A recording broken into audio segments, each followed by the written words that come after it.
Welcome to MyLife, Chassidus Applied, episode 234. We have a full-packed and rich program for you this evening. Tonight is also the Kinus HaShluchim, the annual Kinus and international gathering and convention of all the Shluchim of the Rebbe from all over the world, so we'll talk about that. There's some follow-up about the tragedy that happened last week in Pittsburgh, the massacre of the Jews, and of course, the timeliness that we are now in the week of Parshas Toldos, going into Rosh Kislev. We'll speak about that, and a bunch of questions that have come in, interesting topics. So let's begin with the Kinus HaShluchim, being that it is literally tonight, and say a few words about that, and connect it to the Parsha and to the chapter in Torah which we are in, which the Rebbe would always do when he spoke in his opening talk. The Kinus, the gathering, the convention was considered opened by the Rebbe, by the Farbrengen of the Rebbe on the Shabbos of the Kinus. People, the actual Kinus Wednesday, Thursday, but the official opening was the Farbrengen itself. And the Rebbe, of course, spoke about the Shluchim and the Kinus HaShluchim every year from the time when it began. The Rebbe was himself the one that instituted it. And I want to just share a few words that's relevant to all of us. We'll speak about this as well at the end of the program in the Chassidus question, more details. But the first thing we need to know that the concept of shlichus, which means mission, or a calling, a shliach means a messenger or ambassador. The concept of shlichus, as the Rebbe explains, begins already in the Torah. We find it already in Parsha Chayesara, last week's chapter, as well as this week's chapter. And where do we find it? When Avram sends Eliezer, Eved Avram, to go find a Shidduch for Yitzchak. And he finds that Shidduch, he finds the match, which is Yitzchak and Rivka. The story continues, of course, in this chapter, because in this chapter, first of all, that Shidduch comes together, and they actually marry. And then we have also the shlichus, where they send Yaakov off to Haran at the end of the chapter. So the concept of shlichus is both these chapters, but many times you'll find it in shlach. Chapter shlach means actually to send, because the concept base is based on the idea that God sends every soul down to earth to fulfill a mission. We're not just here by accident, God forbid. We're here for a purpose, and a purpose means there's a mission. You're sent on a journey, and that journey has a purpose and a mission. So the general idea of what Chassidus calls Yeridas HaNeshama Beguf, which means the soul comes down into a body in this world, is itself the first mission that all of us, every person on earth has. Within itself, there are many levels of shlichus, because you can be a shliach and you can be doing other things that you're also fulfilling God's plan for you. But the Rebbe explains, and especially in the Sikh of Tavshim Mem Zayin Chayesara, which would be 32 years ago, or now Nun Zayin Samach Zayin Ayin, we're Ayin Tes, 32 years ago, a very powerful, beautiful Sikha, where he talks about the different levels of shlichus, all the way down to the fact that the Frierdiker Rebbe, and then the Rebbe himself, continuing, sending shluchim. But the concept is a fundamental concept in all of Jewish faith, which is that God sends each of us here to fulfill a mission. In that itself, what has become so-called more emphasized, especially in the later generations, is the idea where the Rebbe sends shluchim all over the world for the purpose of spreading Yiddishkeit, Chassidus, and helping finish the last birudim, the last refinements, preparing the world for the Geula and Mashiach.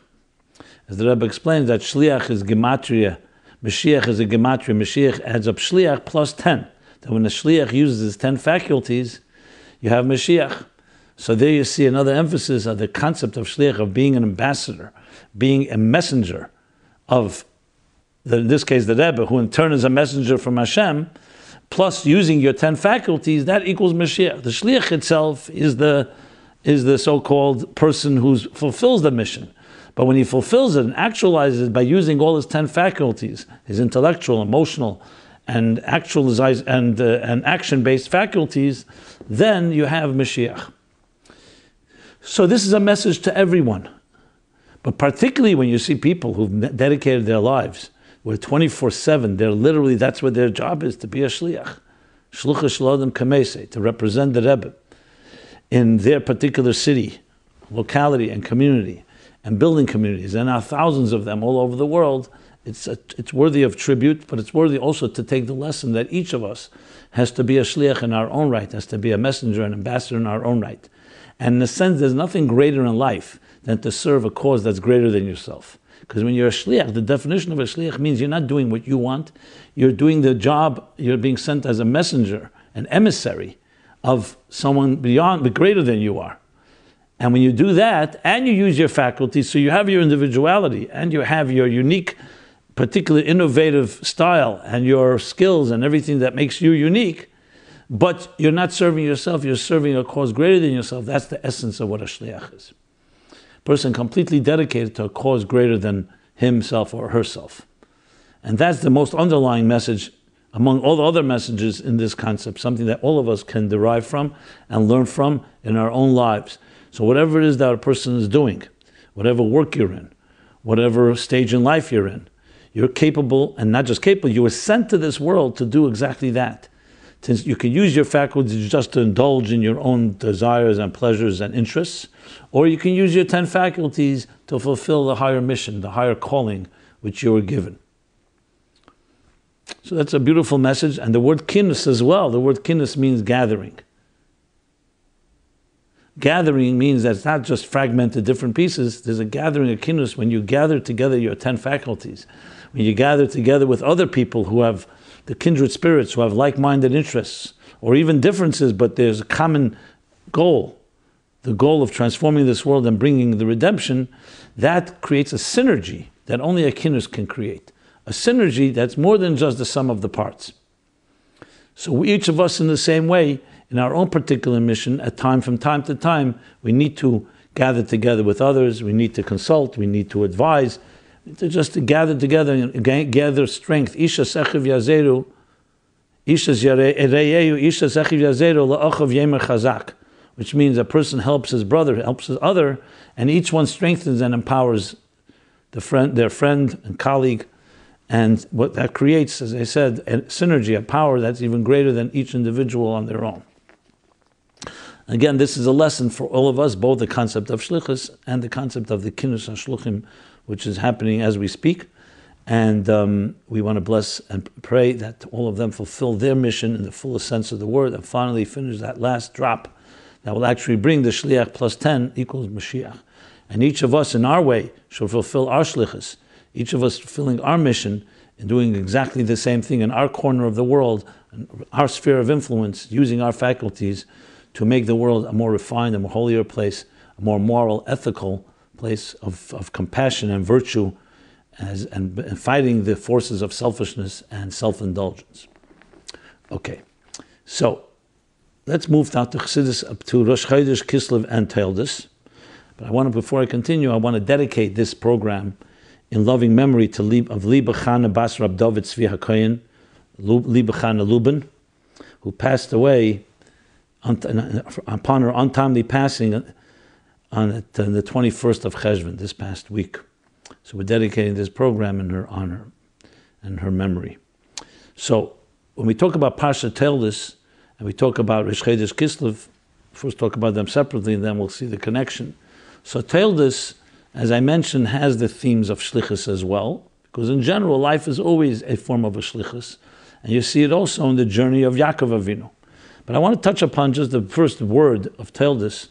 Toldos, or Toldos, what is Toldos? Toldos means the fruit of, the offspring. But Toldos shel tzadikim maisim tevim. The true offspring that we have is not just our biological children, it's also our good deeds. My pay the mitzvahs, the Talmud says. What are fruits? These are our mitzvahs, our good deeds. So Toldos has the message that each of us need to bear offspring. It's not enough just to be a beautiful tree and a force of your own, but to create a perpetual effect. When you bear offspring, literally and figuratively, what you're doing is having an impact that's beyond yourself. So the focus of the chapter's name is Toldos, that whatever you do in the shlichus, in the mission you're doing, has that type of what we call pa'ula nimsheches, a perpetual impact. So it's one thing to teach, it's one thing to shine, But imagine making another person shine. Your student also become a teacher, bearing children that they too will illuminate, each in their own unique way. That has a whole different power, because each individual, as strong as and powerful we may be, it's only as powerful as the individual. But when you have the ability to make another, to bring fruit in this world, and that fruit, of course, will bring other fruit, then you know it has an eternal effect. It's a simple message, but a profound message, that every day, think of your activities. Make sure every day you do something that bears fruit. Something, whether it's the fruit that comes out of a beautiful conversation, whether it's the fruit that comes out of an action, helping somebody, someone that's in need, or helping them do a mitzvah, encouraging and inspiring. Anything that's outside of your own needs is ultimately a Toldos, and not just one, but Toldos plural, meaning more than one fruit, many fruit. And there's no greater blessing than when a person is able to actually actualize themselves by bearing those type of fruit. As I said, of all sorts of it can be through students, and students are also called, one who teaches someone is considered like they gave birth to them, also told us like offspring, but it also includes good deeds, includes all the ways we impact the world in a permanent way. So that's the message of Toldos of this week. Rosh Chodesh Kislev, especially for Chassidim, in general, Rosh Chodesh Kislev is a special day. Rosh Chodesh always is the beginning of a month. It's not just the beginning, it's the head of the month. In this case, it's the month of Kislev with all, especially the holiday of Hanukkah, which is about illuminating, again, illumination, illuminating the dark, bearing fruit by illuminating. And also, in the Chassidus Yom Tovim, you have in the Tes Kislev and Yud Kislev, which is the Mittler Rebbe's, respectively, his birthday and his yahrzeit, and his Chag HaGeula, his redemption. And we have Yudalat Kislev, the 14th of Kislev, which this will be the 90th anniversary of the 90th anniversary of the Rebbe and the Rebbetzins' wedding in 1929, in 1928, I should say. So it's 90 years. And of course, Yutes Kislev, the Rosh Hashanah of Chassidus. These days we'll be speaking about in upcoming episodes. So all this is encompassed in the head of the year. The head is the central nervous system. So Chodesh Kislev in general has that power. Then it has something that was added in the year Tafshin Lamed Ches. That would be 51 years ago. So 41 years ago, 41 years ago. That the Rebbe was the first day that after he had the heart attack on Shmini Atzeres night that year, Tafshin Lamed Ches, it was 1978, the Rebbe went home, Rosh Chodesh Kislev, and it became like, because in Halacha, the day you go home, the day where you really get out of the danger you were in, and you make Goimel and you go home, was considered a Geula. And of course it fitted the month of Chag HaGeula, the Geula both of Chanukah and of Yutes Kislev. So Chodesh Kislev became symbolic of that. And every year Chassidim Fabring, and the Fabringers continue to grow and expand, especially the Shluchim, as they grow, they celebrate Rosh Chodesh Kislev. And actually the Kinus of Shluchim was made this time of year, because it corresponds usually with Rosh Chodesh Kislev the same week, sometimes even close to the same day. Because it's honoring the Rebbe, not just that the Rebbe came out of the heart attack, but he came out stronger than ever, and the whole concept of shlichus took on a whole other dimension, qualitatively and quantitatively. So Rosh Chodesh Kislev is always associated with adding all kinds of new light, every form, including being emissaries, bearing fruit, Toldos, and doing everything possible to finish the job of bringing the Geula. Because all Geulas are connected. So even the Geula of an individual, especially of a Rebbe, getting out of an illness and coming, not just getting back to health, to his regular health, but anyone who's familiar with the Rebbe's output.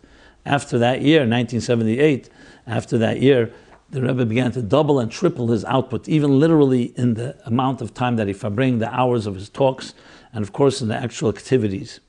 So it's an inspiration to all of us that no matter what we go through, Chodesh Kislev, even if it's a time where we may have had a setback, at least on a surface level, ostensibly, we come out even stronger than ever. So not just continuing to bear fruit, but bearing even more fruit than before the challenge that we had.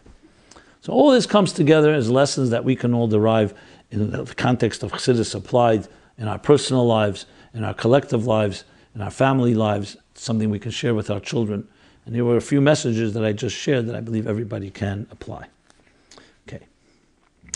I want to first give some cross-referencing to what I just spoke about, since this is already episode 234.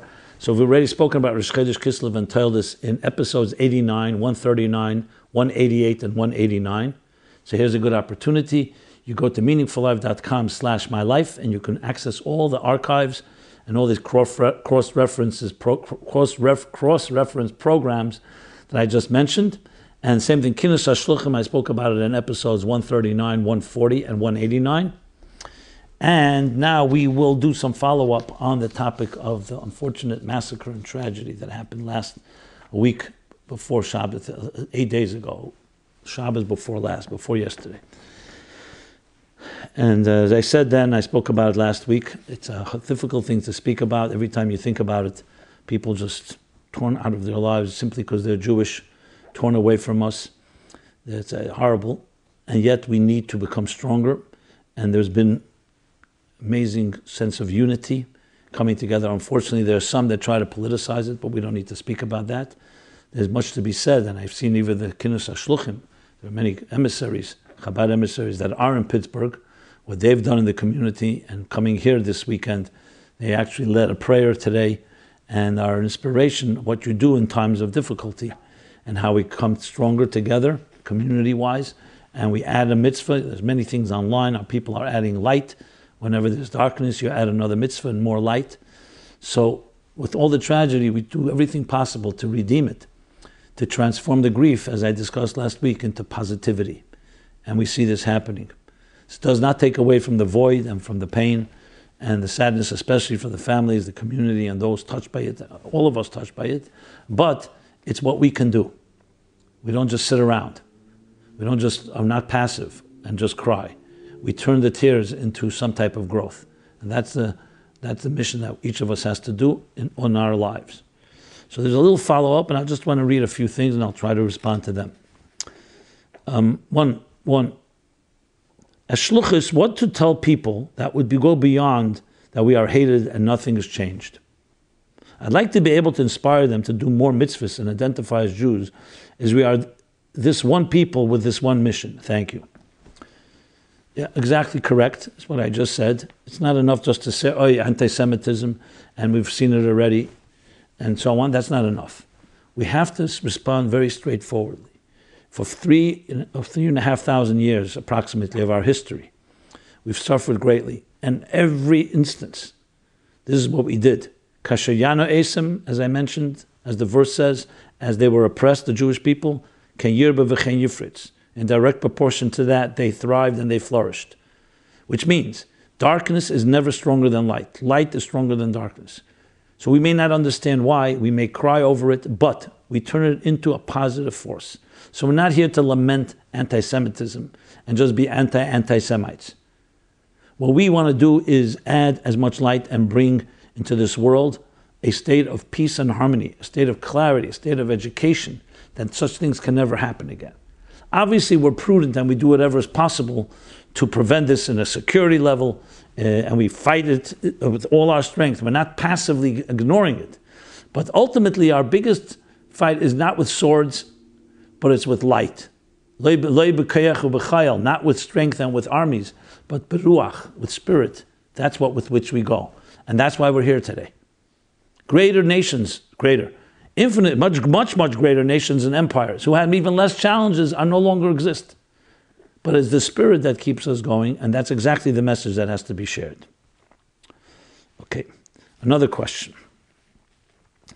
I was really weighing whether I should pose these questions, especially since we're literally coming from the Shiva, standing up from the 7 days after this massacre. But I'll try to address it in a sensitive way, but the question did come in, so I will address it. Kill Jews, Kiddush Hashem.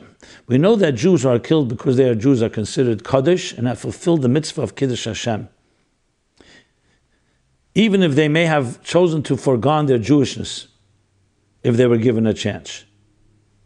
So in other words, everybody you killed, especially in the name of being Jewish, there's no question it's a Kiddush Hashem, because why was the person killed? Like he said, kill all the Jews. Why?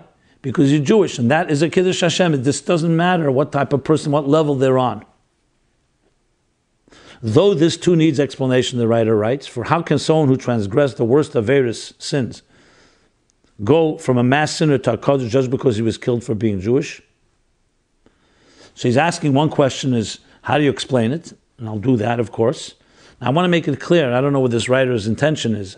This is not in any way to cast any aspersions or any doubts that these people were sanctified because they were Jewish. It makes no difference who they are. We don't even ask that question.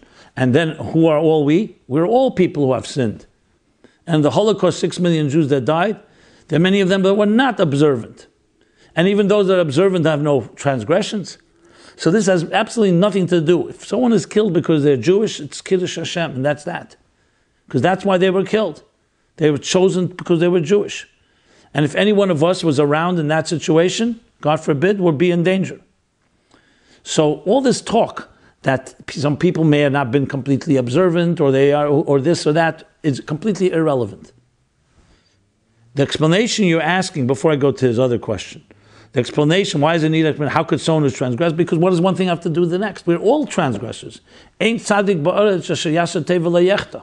There's no tzaddik in this earth that does good, all good, and has not one sin. So if you start going with that attitude, you could say a transgressor, how could that person be Mekadosh Shem Shemayim? The fact of the matter is that we do not distinguish between the righteous, the less righteous, and so on. Obviously, we always try to influence people to be the best they can be. But when a gunman comes and massacres Jews because they're Jews, that's a Kiddush Hashem, and no one ever says, let's check out his credentials and what background that person has. And I want to make it very unequivocally clear. Why is it not an issue? Very simple why. Because a Jew is a Jew. There's a beautiful sikha from the Rebbe, Tov Shinun Vayikra, where he speaks about Amzu Yotzarta, Tilosi Yisaperu. Amzu, this nation, Yotzarta, you have shaped, you have, Yeshaya says, you have formed this nation, Tilosi Yisaperu. They will tell, they will relate, they will extol your Tehillah, your praise. So the Rebbe explains that it's two separate parts of the verse. It says, Amzu Yitzarta, that alone is already a virtue. And Tilosh Yisaperu is an extension of that. Because they are your nation, that's why they will extol your praises. Meaning the following, and just to explain it a little more philosophically. It says that the whole world was created for Torah and for Israel, for the Neshamas of Yisrael. It says, everything was created, and machshavtan, two things, their thought, that intention preceded all of existence, Torah and Yisrael. Tana Devel Yo. And that's the question, which one came first, Torah or Israel? But then when I see that it says in the Torah, the Tana Devel Yo says, the Medrash says, Savas B'nai Yisrael, command the Jews. Daber, speak to the Jews. That means the Torah was given for the Jews. So the Jews, the Neshamas, Machshavtan Yisrael, the thought of Israel came before the thought of Torah. The Rebbe explains in Kislev Tov Shinun Aleph. Again, printed and edited in that year, Sefer HaSichos Tov Shinun Aleph. In other places, what does that tell you? That Torah is the Israel precedes Torah. That's why Pekuach Nefesh, when a person is in danger, the Torah is not desecrated, it's the sanctification of the Torah to not keep Shabbos and save a life, to not keep Yom Kippur and save a life. Why? Because the Nefesh, the Yisrael, is greater than the Torah. And then the Torah, to save a life, that's its sanctity. Except the three, Yarek Val Yaver, which has other reasons, which is not here the place to discuss. What's the reason for that is because, as the Rebbe explains there, a very interesting Chiddush, like a new idea, is because Israel will always lead to Torah. Yisrael will lead to Torah, and Torah not necessarily leads to Yisrael. So if you save a Jew, it'll ultimately bring back the Torah. Because Torah will come with Tilos Yisaperu. But Torah, if you preserve the Torah and the Jew dies, the Jew is no longer there. So we see from this the etzem fact that the soul, and we say every morning, the soul you've given me is pure. Everyone says that. I once asked a real kanoi, so-called zealot, that considered himself more religious than anyone. I asked him, I said, and he was dismissing Jews that are not as religious as he, which meant everybody in his eyes. So I said to him, let me ask you something. If a Jew who, God forbid, never kept Shabbos, never ate kosher, never put on tefillin. I mean, if it's even possible that a Jew never did a mitzvah, it's almost impossible because mitzvahs include so many different things. If he did a favor for someone, he honored his parents or something, or visited the sick, is already a mitzvah. But let's assume very few mitzvahs, at least on an ostensible level. If that person decides they want to pray this morning, I asked them, should they say, Neshama shenasate bi tahirihi? The prayer says, the soul you've given me is pure. Then it says, you've created it, you've shaped it, and so on. He looked at me, he says, oh, you're a wise guy. Of course they have to say it. You want me? And he got the message. So I said, so how does that explain? So, I wasn't even waiting for his answer. Why? Because the soul we know, the essential part of the soul always remains connected, can never disconnect from its source.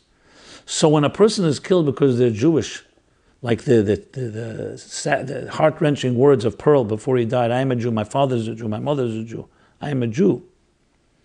That Jewishness is there all the time. The fact that for some people it's been more expressed because they either were educated and know more, or because they actualize it through their commitments, and some did not, for whatever reason. And in most cases, the reason actually is because Tenekesh and Nishbu, which means they're children in captivity, that they didn't know better. And I'm not talking about the people that they're 11. I don't know who they are, I didn't study their lives, it really doesn't matter. But the point is, everyone's neshama is tahiri. Some people have actualized it. Think of it like the pilot flame is always intact. That's why we say that that every Jew will do tshuva at some point. Because the pilot flame never goes out. What can happen is it can be concealed, it cannot be actualized, and not be expressed. We fan the flames through Torah and mitzvahs, but that does not create the Jew. The Jew is by birth, by virtue of his being. He is Am Zu Yatzat, he's God's nation that God chose. And as such, is created in the divine image. We're not getting now into discussion of non-Jews because I've talked about it many times. They've also created the divine image and also have that uniqueness. But we're talking now about the Jew. And when someone comes to kill a Jew for that reason, whether it's Hitler, Yamach Shemay, or this guy that shot the shooting in Pittsburgh, that's the factor. That is the Jew in them, and that makes no difference between whether it's a tzaddik or a Rosh, whether it's a righteous person or a wicked person. And that's why it's not a question.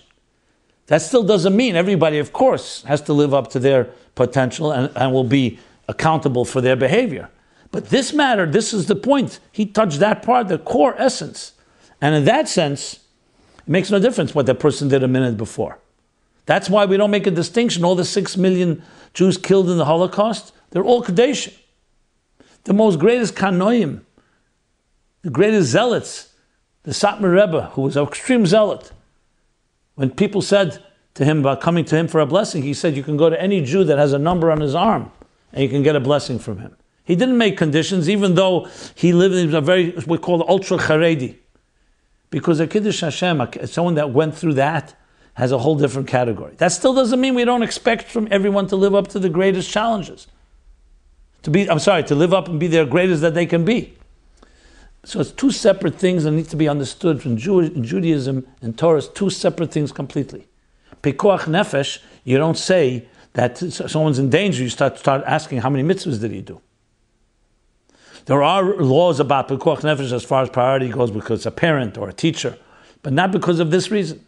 So the point I'm making here is that one thing has nothing to do with the next and shouldn't even connect it. But then he goes on, but how is this a Kiddush Hashem? Isn't it the opposite? Like we say, Loma Yemer Agoyim Ayel Ekechem. So he's saying, why do we say when a person died because they're Jewish, that it's a Kiddush Hashem? It seems like the opposite. Because it shows a desecration of God. That here is God's people and they can be massacred in cold blood. And that's why we say, why should the Goyim, we tell God, we beseech God, and we say this in the Tehillim and we say this in Yizkor. We say to God, why should the Goyim be able to say, the Gentiles, the anti-Semites be able to say, where's your God? As the Nazis did. Where's your God? So it seemed that the killing of Jews in this type of brutal way, simply because they're Jews, where's the Kiddush Hashem in that? It's a desecration. So it's a good question on the surface level. The answer is very straightforward. Yes, it's a desecration of God, not the killing of the Jew, the desecration that the person, the anti-Semite, had that power. But the Jew is sanctifying God because he was Jewish. What bothers the anti-Semite? The Jew. The Jew, what is the Jew? The Jew is the Jew of the Torah. What defines a Jew anyway? Jew defines because God chose this people, and the anti-Semite can't stand it, whether it's jealousy, whether it's delusional thoughts, or whatever it may be. So the fact that somebody comes, not because they are in business, they're jealous of you in business, or not because of don't like your face, but simply because your Jewishness, your connection to God. It's like killing the witness, God's witness in this world. That's a sanctification. And from the point of view of the individual, it's definitely so. That means that you have sanctified. Now, sanctification in different Svarim talk about what means sanctification, because there are people who actually were given the choice, should you convert or bow to an idol or you'll be killed, and they were killed. So that, you clearly say they sanctified God's name because they showed they want their God and would not compromise their God. So that's an active form of Kiddush Hashem. But there's a passive form where you did not were given a choice altogether. You were just killed because you're Jewish. There's a Kiddush Hashem in that. And that's why we call them Kodeshim and martyrs. And we say God should avenge their blood. Yet at the same time, of course it awakens the question within all of us, where is God? How could you allow such a thing to happen? So it's not a contradiction. It's both things at the same time. And in a sense, you could even say the desecration is because of the sanctification. Because it's the people that always brought sanctity in this world, and they were killed because of that. That's their personality. So it's a sanctification of them, but a desecration that they're allowed to be hurt in this fashion. So we don't take away from their qualities. It makes the sanctity greater, and it also makes the desecration greater. And he continues, and we know the effect the Holocaust had on the emunah of many. Yes, we know. And it has weakened people. But at the end of the day, like different Holocaust survivors say, after the Holocaust, if anything, I lost my faith in human beings.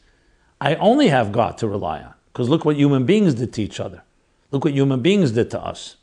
So it's true, and we're not to judge anyone that has gone through such hell. The faith, where they stand with faith, it's between them and God, as I mentioned many times. And yes, of course it's in the sign. It's a great test when you see something of that nature. But for some people it became a stronger source of faith because we have nothing but faith to help us rebuild. And look, we have rebuilt. And whether it's in Viktor Frankl's more secular psychology of logotherapy, that it was because man's search of meaning, the people with purpose in life and faith in life, it gave them the strength, or from a religious perspective, that faith gives you a strength that you cannot get through the rational. And that's what ultimately the sanctification is also done by the survivors. That not only did they not fall down and die, but they actually rebuilt and filled in some way the tremendous gap and void left by building their families and doing more mitzvahs and good deeds, which again is the way we transform the darkness into light. Okay, there was more discussion on this. I will leave this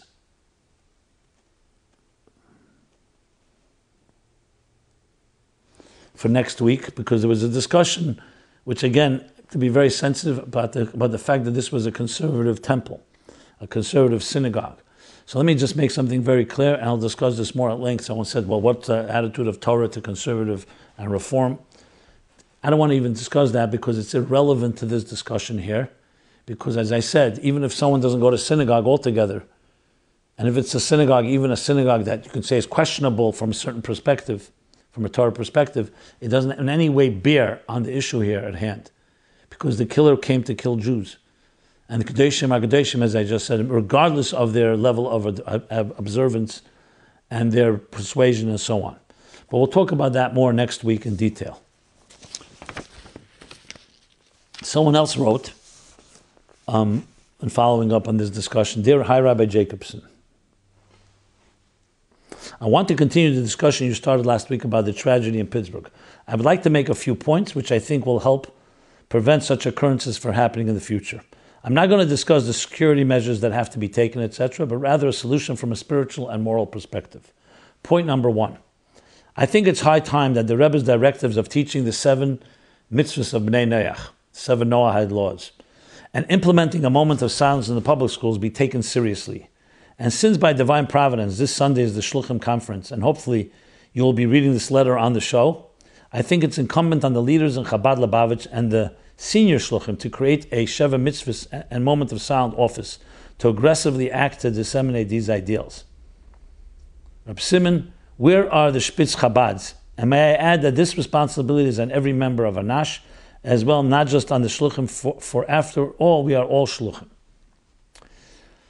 So let me comment on this. Yes, it's extremely important that we all do everything possible to spread tzedek v'yeshu, justice and virtue, the 7 Noahide laws, as the Rebbe called us to do, moment of silence. And he said the moment of silence is the best preventive medicine, that when you teach children that there's an ayin reya, there's an eye that sees, and an ezen shemas, and an ear that hears, then there's accountability.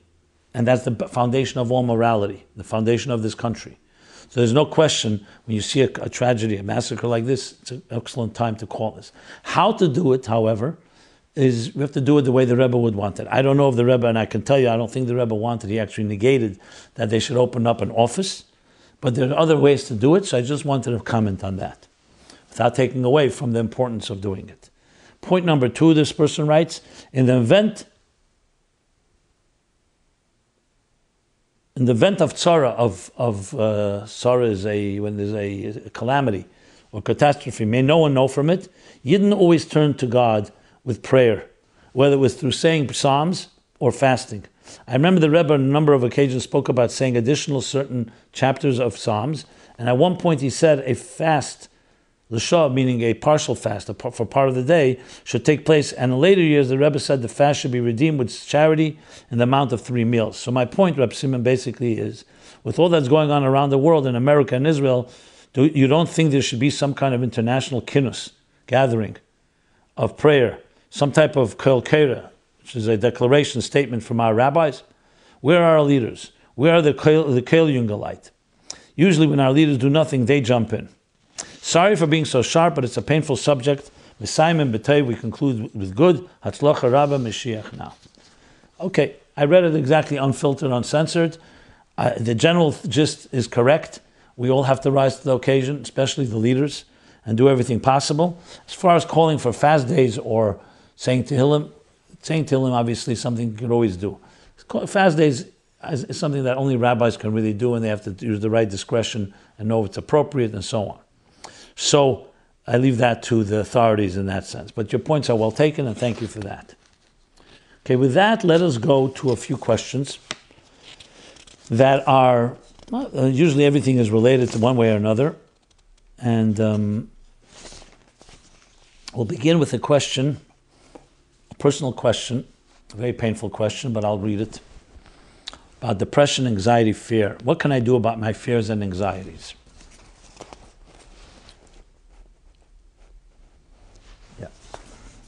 Hi, Rabbi Jacobson.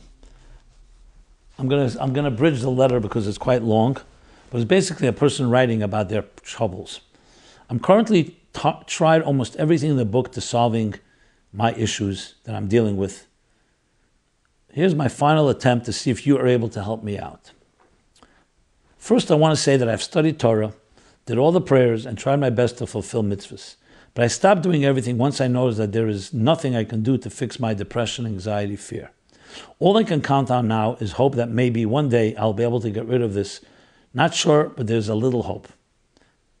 First, I used to think that I was becoming crazy at first, but then I started to realize that people would like to speak in metaphors and parables to try to attack me. When I noticed this, I found out that I'm not crazy, just people are trying to be playing God and attacking me, make me feel like an animal. He goes on to speak about the different things that he feels, the toxic environment that he feels. He talks about his marriage. Difficult also with my marriage. My wife gets mad at me because I left. Because I came to a point where I don't work anymore. Because of this, I've tried so many times and failed, and people are just cruel. And I can't seem to find a job and focus properly. We've gone bankrupt because we can't provide. My wife has gone to work. I've become overweight. I feel like my wife may leave me one day. I just ran out of ideas. Nothing seems to work. I continue to become more and more insecure, and my confidence is shaken. I've tried going to doctors. I've tried all kinds of things, and I really have come to a point where I don't know what I should do. Thank you for your time, and perhaps you can advise something. Well, the truth is, this forum, MyLife, Chassidus Applied, though I try to address everything, and hopefully it helps and benefits people, but there are topics that are very personal like this nature, though I read it because I wanted to show that anyone dealing with issues like this should not hesitate to write, and I will address it. But frankly, the way to address this is not for me to tell you exactly what to do, because I would need to speak to you directly and personally to understand your situation. Because here there are many, many issues. I would advise you, you have to find somebody, a mentor, a mashpia in your community, wherever you are, and speak to that person heart to heart. And it could be a doctor, it could be a therapist, but usually someone that knows you well, and to advise you, because this is not something that has to remain the way it is. Everything can be handled. But we first need to diagnose the situation. You first need a prognosis, what's going on. And I cannot really say what's going on because I do not know enough from your information here. I just see it's overwhelming you, and my heart goes out to you, and I empathize. But I'm saying this to you and anyone else dealing with this type of depression or anxiety or fears, whether they're real or imagined. And what's causing it needs to be determined, and what can be done to intervene to resolve it. But one thing know for sure, there is always hope. But a person cannot pull themselves out of their own pit. They can't untie their fetters because they're tied up. We're all subjective, and we need that assistance. Now, you said you've spoken, you've tried everything, but I cannot accept that you tried everything, because I always believe there is more hope. And if you're listening to me and you're writing to me because you feel I can say something, that's what I'm saying that you should do. And I'm not even going to address specifically the details for the reasons I just said. That needs to be addressed in a much more personal setting. If you want to reach to me, so send me your information confidentially, your email address or phone number, and give me details, and I will respond to you, please God, the best way I can to help. Okay. I will refer you as well. I have spoken about this topic many times in many episodes 493, 182, and then many essays, actually, the essay contest that we've held the last few years have also spoken about this topic in episode 62, 68, 76, 82, 99, 126, 177, 216, 219. I myself was surprised when I saw how many different times it was spoken about, but clearly it's a prevalent issue. And remember, everything in life begins with a smaller problem, and if you don't deal with it, it becomes bigger. We need to you want to nip it in the bud if possible. If it's already grown into something, you want to contain it and stop the bleeding and get back to the core and figure out what it is. But you definitely don't want it to continue bleeding and continue suffering and continue this difficulties that you're facing. So you have to stop it, and one of the first ways is to get a true doctor or soul doctor that can help look into this and help you advise what to do next. Okay. Next question. Completely unrelated, but a question that is a very relevant question, and that is about how much to reveal about a potential shidduch. Okay. Dear Rabbi Jacobson, a few questions came in on this topic over the last months. Recently, I was asked about a certain person I know as a potential shidduch for someone. Shidduch is a match. I wanted to know what would be the boundaries of what to share and what to refrain from saying. For example, if I saw a person who went through a traumatic experience, I know a person who went through a traumatic experience as a child, they wouldn't want anyone else to know this.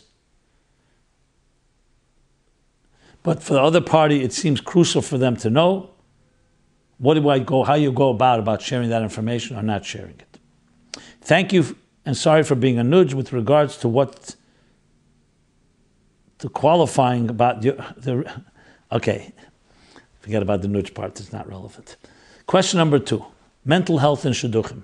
Our child will be entering Shidduchim shortly in Mitzvah Hashem. She was diagnosed 2 years ago with depression and was given medication. Thank God she's doing much better now and still on medication. Number 1, at what point in the Shidduch do we have to make the other side aware of this? 2, to what detail do we have to go into it when discussing this? Meaning, how much of the depression and its manifestations do we have to reveal? A third question, in a Shidduch date. Dear Rabbi Jacobson, in a Shidduch date, you want the other to like you. A, how much should you cover from your weaknesses and failures from the other person? B, we all know how to fake, and I get very excited, get very mispol, I get very affected from externals, the chitzenis, and it affects my behavior. How do I know if I'm being honest with myself and with the other person? If you could please elaborate the question, and I would like to hear what you think. What do you think about this? Thank you very much. Okay, a very important question. I did address it to some extent in episodes 50, 51, 86, and in a special seminary edition that I did for the seminary girls in school. You can find that as well in the archives. Just look for the word seminary edition. But let me address it. The fact of the matter is like this.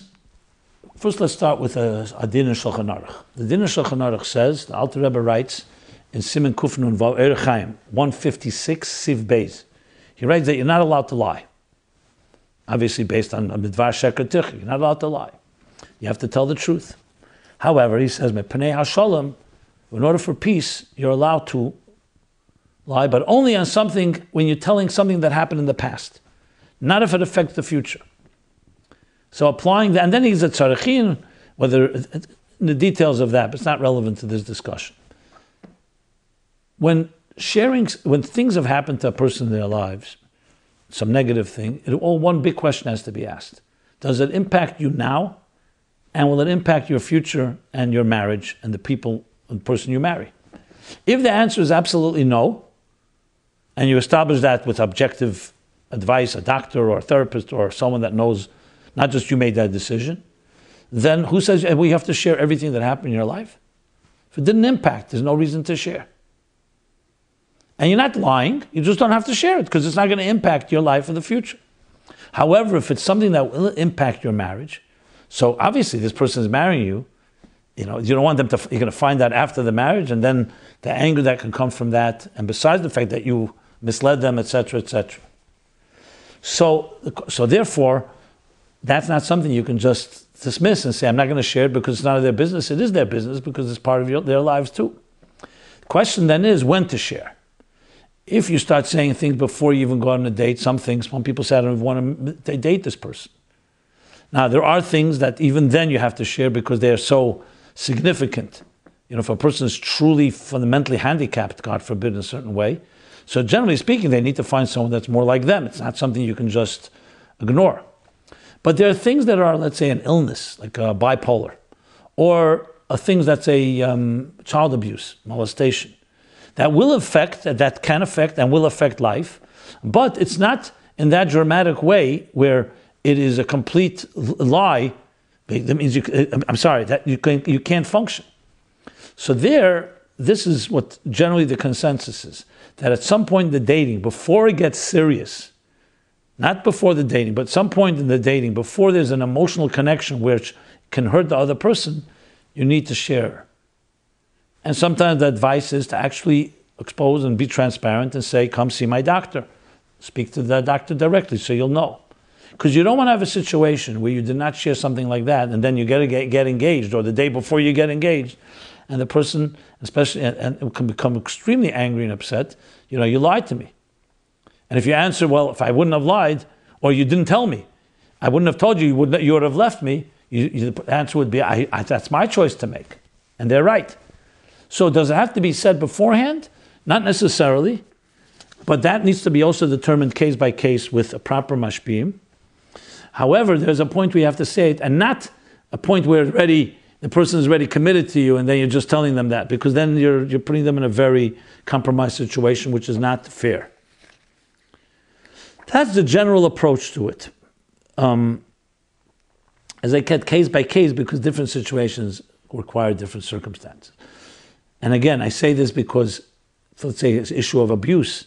So abuse, it's affecting a person's life. It may affect their sexuality, they may affect their relationships, may affect their emotional trust, and so on. It is a healthy thing to share at some point.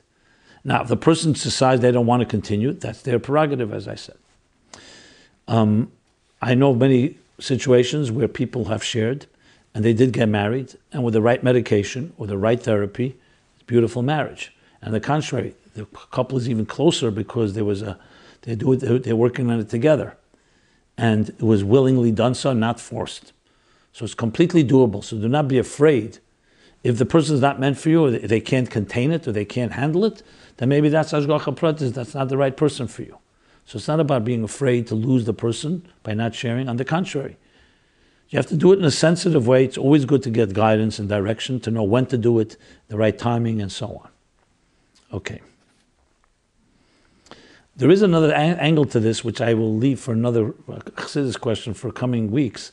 A mimer from the Alter Rebbe, actually. Mimer is on Alter Rebbe's Maimorim on Maimor Razal. So on page Tzadik Aleph, he speaks about the fact that the Shidduchim are connected with not telling truths.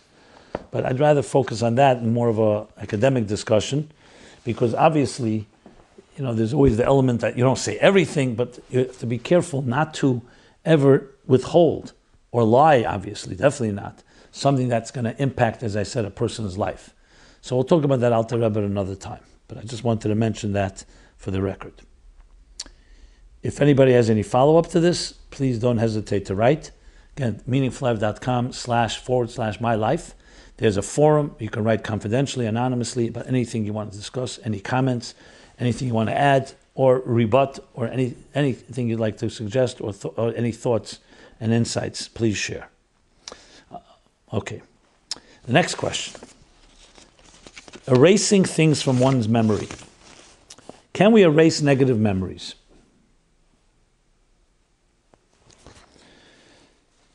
Can we erase negative memories?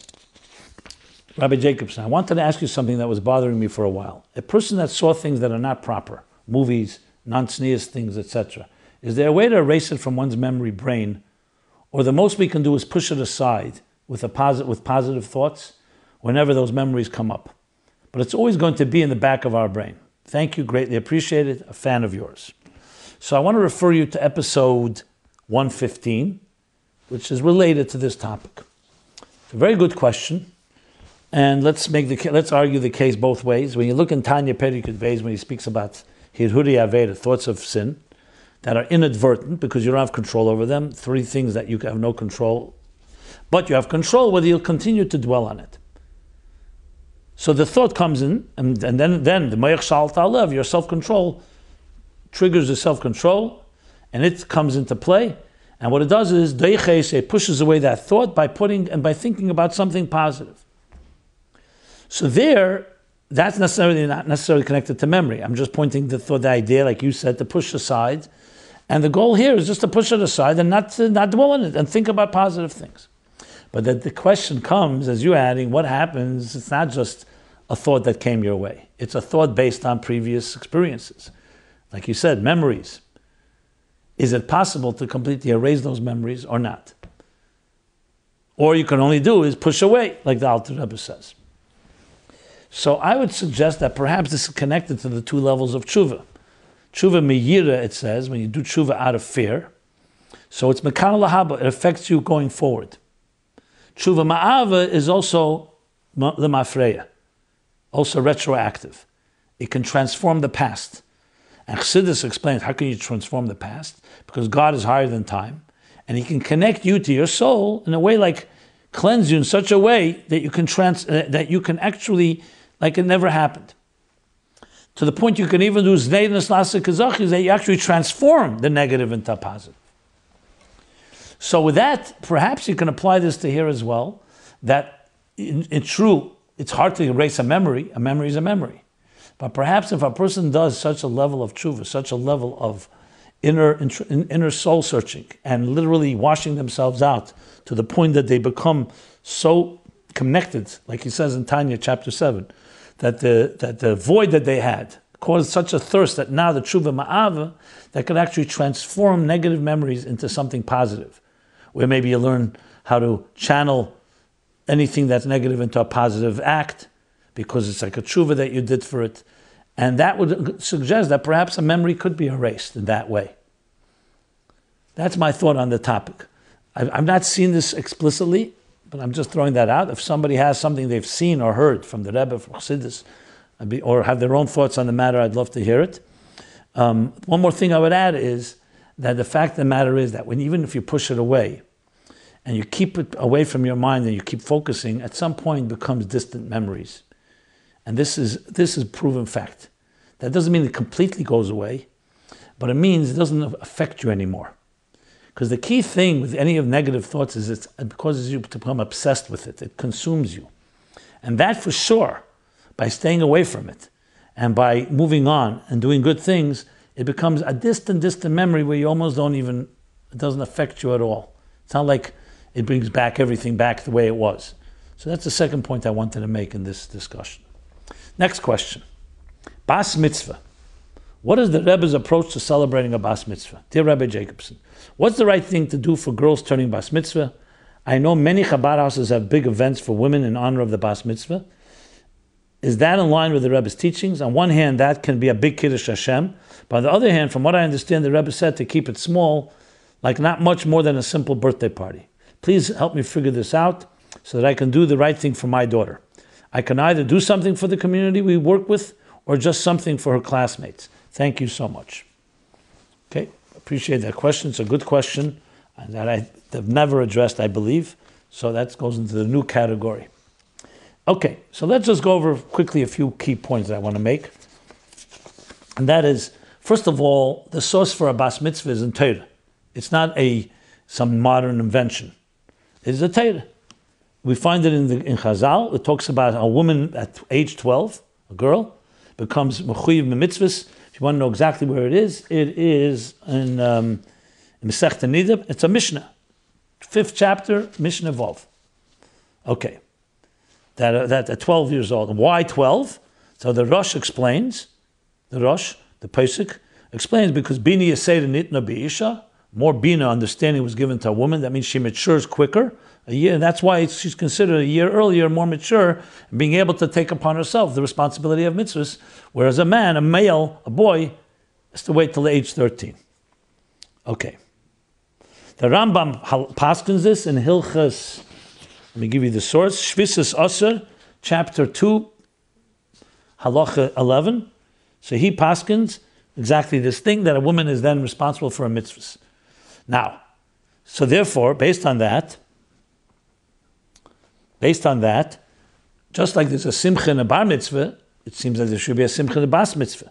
The Zohar says, the Rebbe brings a Zohar Chodesh, and actually makes this equation, and says, L'cheira, this also applies to bas mitzvah, that there was a big simcha Rashbi did for Rabbi Lozer by his bar mitzvah, so the Rebbe brings in the Sikha in Tavshim Mem Ches, the Sikha that he speaks about birthdays, Tavshim Mem Ches, volume 1, Sefer HaSichos, page 332, footnote 21, that the same applies to a bas mitzvah, to do a simcha.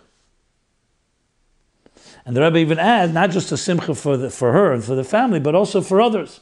This is the Rebbe spoken a yechidus to the people who became bar mitzvah in the 15th of Tammuz Tavshim Mem Hey. Now here's an interesting thing to point out. The sichos of the Rebbe were bar mitzvah and bas mitzvah.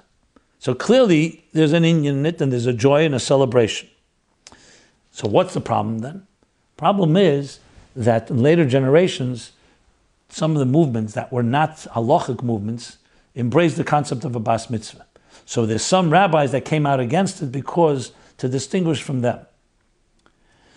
So that can be, and some people actually said not to do it in a public way, definitely not, or not to do it at all, because of their because of what happened there. The question is, what is the Rebbe's approach to this? So we see clearly that the Rebbe does not negate doing a bas mitzvah. Definitely not.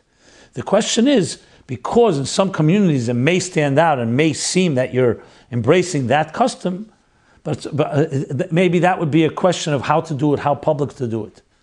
And maybe because it's nias, or because of that, to do it more like part of a birthday party or part of a party that you're doing with her classmates, the girls' classmates, and so on.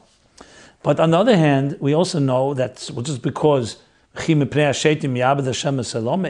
just because some people are doing it for whatever their reasons are, there may not be great intentions. That's why the concept of bas mitzvah doesn't exist. God forbid. Of course it exists. And the simcha, the joy exists. So based on the Rebbe's discussions, the Rebbe's letters, you basically do it in a, perhaps not as a most blatant way, especially in a situation where it can be misinterpreted, and that again is case by case.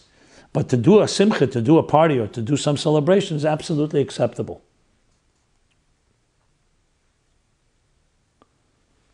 Sometimes to do it together, the Rebbe writes to do it with a Malava Malka, with a Masibah Shabbos, or something like that. And again, it's not because we're taking away anything from the girl's simcha and from the bas mitzvah, but because of the interpretations and some Rabbanim who were careful in that regard, because they saw it as some type of like expression that was being used by some who broke halacha, and suddenly they embraced this. So it could be the sensitivity to that. We have to be sensitive, but not in any way taking away and saying, no, a girl has less of a celebration than a boy. Absolutely not. So it's much more for a technical reason than for any other factor involved. Okay.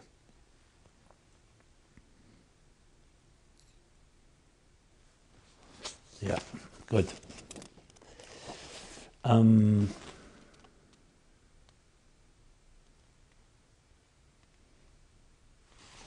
the Rebbe spoke, as I said, in the Yechidus, into bar mitzvah and bas mitzvah. What do you need more than that? Clearly equating the two. And of course, as I mentioned, the halacha and the sources do not get weakened just because of everything I've said. Okay. Now, because of time limits, we're going to go straight to the Chassidus question. And anything I did not address, I will address, please God, in the coming episode. So the Chassidus question is back to shlichus. Since we're talking about the Kinus HaShluchim, does the concept of shlichus have a source in Chassidus?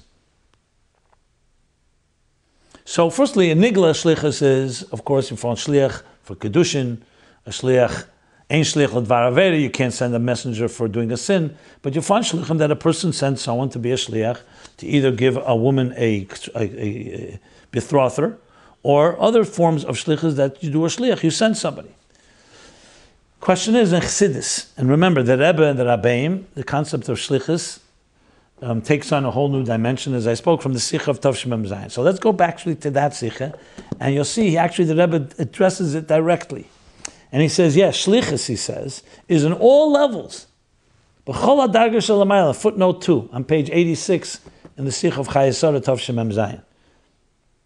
So he says, he brings from the Likutei Torah, right in the beginning of Vayikra, 1:3, he says, the inyan shlichus l'mayla, mashanim shecha'ora al yidei amtsoyes eze b'china.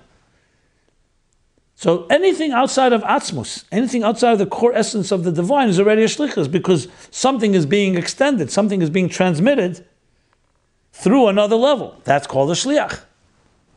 So he says, "Inyan zez b'chol dargas shel mal al dargas ad dargas achi nailis ki kol hamshacha v'ashpa v'er b'chutz la'atzmusa hi hamshacha adei emtsoyes eze b'china." So bottom line, even the highest levels of it, it's already a shliach of God's to accomplish something. So anything that transmits through something that God uses to transmit it, that's the shliach, the thing he's using, the amtsoi, the medium, the interface. And the Rebbe explains here that how the concept exists, of course, regarding the neshama, because every neshama goes from one level to the next. Who's sending it? Who's the mishaleach? God. And the shliach is the soul. Or as I just said, the higher levels, the eir, or even higher than that, whatever level you're talking about, is the shliach of Hashem to accomplish a particular mission.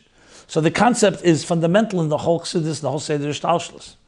Then the Rebbe continues on, how that goes on, that mitzvahs are, the mitzvahs are called shluchim, and the Mishama is called shlichus, and he continues on, shluchah d'rachmana, kohanim are called shluchim. He goes through all the levels of shlichus, all the way to the Frierdiker Rebbe, and the Rebbe is sending out shluchim in the most literal sense of the word.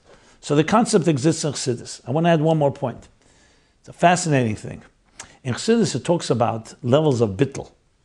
Sometimes talk about 3 levels of bittul, sometimes 4, sometimes even 5. In bittul ha'er, Eir is the ultimate example of bittul, because Eir doesn't have any existence of its own. All it is an emanation transmitted from its source. So it's like a shliach of the Mishaleach. So the sunlight is being transmitted from the sun. So the question is, how deep is the bittul, the nullification, and the suspension of self of Eir to the source? So sometimes it says it recognizes the source. Sometimes it says ma'in, it's like the source. Sometimes it's driven to the source, it's drawn to the source. Then there's the eir within the etzem. So that eir doesn't even have substance, but it's already the potential for light. So the Rebbe, in speaking about shlichus, interestingly, also talks about 3 levels, 4 levels, and even a 5th level of bittul. That you can have the shliach being bottled mishalech is only on a very technical level. That the arm of the shliach right now, I'm the mishalech, I give you something, I said, I want you to give it to that person down the block or another city. So it doesn't, you have not become a full power of attorney of who I am. Your arm, when you give it, is like an extension of the arm of the mishalech, of the emissary. I'm sorry, of the one that sent you, the sender. Then there's a deeper level that your being becomes part of. That's also the koyach hayad, not just the yad, but the koyach, the power.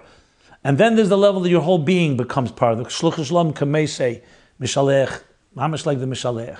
And this goes on and on to the point the bittul gets so bittul that you no longer, there's no shliach, it's the mishalech as he's working through the shliach. So I'm not going to go through all the levels right now, but the levels of shlichus, the Rebbe explains how the bittul of a shliach, the mishalech, you can equate it to Chassidus dargis of bittul of eir to the moer, of light to the source, which is not, it's interesting because in shlichus it actually is tangible in human beings here, the level of their commitment. Like in the sikh of, the last sikh of the Kinus HaShluchim, Le'esata, Chaysad and Unbeis, what did the Rebbe say then? That he could be a shliach, he could be a shatchen. A shatchen is doing a message, he's also a broker, but he's a broker, he gets something for it. A shliach is only doing mishalech's work, the sender's work. 2 levels, different levels of bittul. So talking about shlichus and chassidus, shlichus can help illuminate and actually explain and understand these deep abstract concepts in eir and its bittul to its source, like the shliach's bittul to his source or her source, which is the sender, the mishalech. Okay. With that, let us go to the 3 essays. We'll go quickly. The 3 essays is essay number 1, The Land of Israel, by Bitzalel Malamud, 871, and of all places, Pittsburgh, Pennsylvania. So pure Ashgacha Pratis, it was not scheduled because of what happened, but interesting. Bitzalel Malamud, 871. So he writes, there are 2 burning issues facing the Jewish people today. Those who seek to destroy us, how to hasten the coming of Mashiach. I'll tell you, this essay was not written after last week. This essay was written months ago. So it's a little eerie, uncanny that he would write about this. They are obviously intimately connected, and herein is a solution to both using Chassidus as the key, how to deal with people who seek to destroy us, and how to hasten the coming of Mashiach. And he goes on to speak about Chassidus and Amunah, and the power that it infuses us with, and uses a kuntus and yonash alteris Chassidus to explain how Chassidus introduced a whole new dimension. And the Sikha Mitzvah Shabbos Bereshis Tavshalam Ches, that the solution to the peace in Israel is to announce to the world that Israel is ours because it was given to us by decree of Hashem. And he brings a whole bunch of quotes from Tavshah Chav Daled and other places. Very interesting, especially in consideration this coming from a 70-year-old one Jew in Pittsburgh. So I definitely recommend the reading of it. They're very nicely done and very relevant. Okay. The second essay is I Am HAMAN. Tzvi Schwartz, age 32, Granada Hills, California. In this essay, we will discuss the struggle of low self-worth and the way to redeem oneself from its pitfalls, using the method described in the Megillah according to Chassidus. And he speaks in the language of my name is HAMAN HaGogi. He speaks about Haman and the war that Haman led against the Jews, against God. It's a short and sweet essay, but nicely done, and how it all backfired on Haman, and how it applies to us in regarding self-worth and finding the right balance between humility and individuality. Finally, the third essay, The Ultimate King, Rochel Cohen, age 21, Brooklyn, New York, a student in Machon Chana. If there is one thing that the British are proud of is their monarchy. Let me tell you, the thousands of tourists traveling through London, Heathrow, Ipoh daily definitely aren't coming for the weather. And goes on to speak about what the monarchy is about. But is that what the British monarchy have become? What exactly is it? Some type of just external, superficial thing? And she goes on to explain what true royalty is in context. True royalty, using the British monarchy as a springboard, and how the Alter Rebbe responded when he met the Tsar, that you must be the Tsar. He recognized the Malchus on earth that is similar to the Malchus in heaven. Even though he was a Tsar, he was a Saint Yisrael, and so on. But there's something called Malchusdik, and she explains what Malchus is based on Derech Mitzvah Minei Melech, and how we can also apply that to our lives, that we have the Melech within each one of us. Moyach Lev Kavod, Melech is Rosh Tevis Melech, the king who should run, who's the sovereign force that controls your life. Very well done as well. Okay, with that we conclude this week's episode. A few things that I said I would speak about, I'll speak about in the coming weeks, or coming week. With this, let me conclude. Everyone should have a Chodesh Kislev, a month of Kislev. Eden should only know Simchas here in Eretz Yisrael and everywhere. And finally, Shliach with a 10 should finally bring Mashiach B'Poel Mamish, literally down here below in this world, and the world transformed, a world of peace and harmony. Mola Oretz Deis Hashem, world filled with divine knowledge as the waters cover the sea. We're here every Sunday, 8 to 9 p.m. I encourage you to listen, to give feedback, ask your questions. I also encourage you to help us and support this effort through your donations, through your contributions, and dedicating a program or a series of programs in the memory of a loved one or in honor of a loved one is a great way to do so. You just go to meaningfullife.com/sponsorship. Thank you very much. As I said, this has been episode 234 of MyLife Chassidus Applied. We are here every Sunday, 8 to 9 p.m. Everyone have a blessed week and a blessed Chodesh month.